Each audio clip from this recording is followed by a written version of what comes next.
خلق پر شفقت یہ ہے کہ جو وہ مانگے رضا خوشی سے ان کو دو، اور ان پر احسان مت رکھو کیونکہ وہ اس کی طاقت نہیں رکھتے، نیز ان کو وہ بات مت کہو جو وہ سمجھ نہیں سکتے۔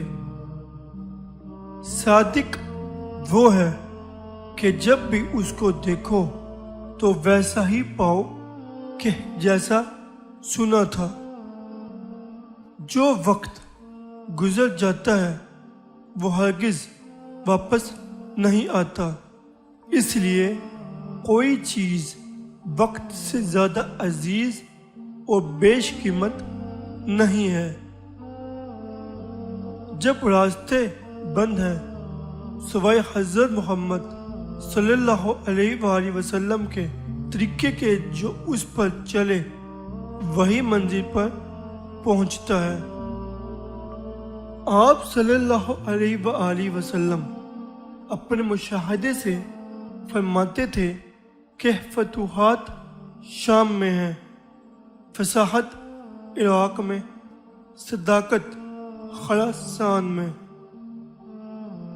سچا فقیر وہ ہے کہ کسی سے سوال نہ کرے اور نہ یہ کسی سے جھگڑے، اور جب کوئی اس سے جھگڑا کرے تو وہ خاموش رہے۔